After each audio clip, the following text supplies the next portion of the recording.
नमस्कार बंधुरा आमी स्वप्ना उपाध्याय आमार चैनल रान्ना रेसिपि एंड आवर लाइफस्टाइलेर पक्ष थेके सबाइके स्वागत।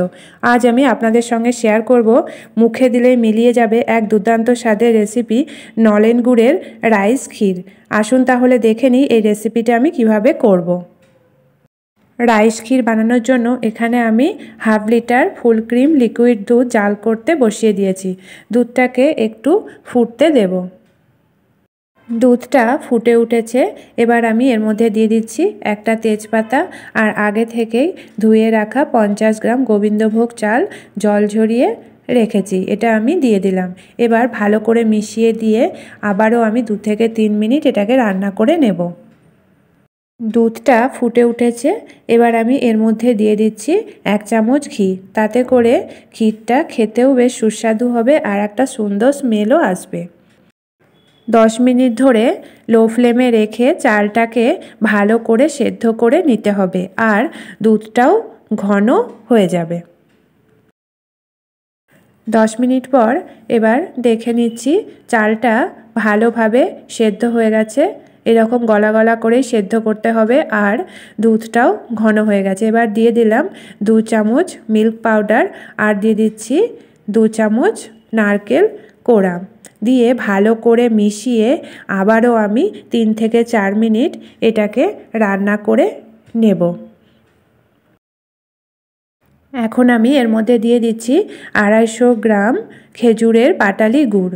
খেজুরের পাটালি গুড় দিয়ে ভালো করে মিশিয়ে এটাকে একদম ঘন আর আঠালো করে জাল করে নিতে হবে। তাতে করে রাইস ক্ষীরটা খেতে খুবই সুস্বাদু হবে। ক্ষীর পাতলা হলে খেতে কিন্তু ভালো লাগবে না, তাই একদম আঠালো আর ঘন করে এটাকে জাল করে নেব। তৈরি হয়ে গেল দুর্দান্ত স্বাদের রেসিপি নলেন গুড়ের রাইস ক্ষীর। এবার এটাকে আমি নামিয়ে 10 মিনিটের জন্য ঠান্ডা হতে দেব, তাহলে আর একটু টেনে যাবে এটা আর খেতেও খুবই সুস্বাদু হবে।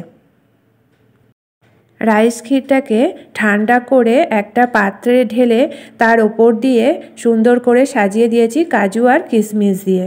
দেখতে পাচ্ছেন বন্ধুরা কত সুন্দর লাগছে রাইস ক্ষীরটাকে, আর খেতেও কিন্তু খুবই সুস্বাদু হয়েছে। তাহলে বন্ধুরা দেখলেন তো কত কম সময়ে আর কত কম উপকরণেই কত সহজেই তৈরি হয়ে গেল দুর্দান্ত স্বাদের রেসিপি নলেন গুড়ের রাইস ক্ষীর। আপনারা চাইলে আমার মতো করে এই রেসিপিটা একবার বাড়িতে বানিয়ে দেখতে পারেন। আশা করি সকলের খুবই ভালো লাগবে। আর দেখতে পাচ্ছেন রাইস ক্ষীরটা কতটা আঠালো হয়েছে। রাইস ক্ষীর যত আঠালো হবে খেতে কিন্তু ততই সুস্বাদু হবে। পাতলা হলে রাইস ক্ষীর কিন্তু খেতে ভালো লাগবে না। আমার এই রেসিপিটা যদি আপনাদের ভালো লেগে থাকে তাহলে লাইক শেয়ার কমেন্ট করবেন আর আমার চ্যানেলকে এখনও যারা সাবস্ক্রাইব করেনি প্লিজ সাবস্ক্রাইব করে নেবেন। আজকের মতো এটুকুই, আবার দেখা হবে আগামী নতুন পর্বে। ভালো থাকবেন, সুস্থ থাকবেন, ধন্যবাদ।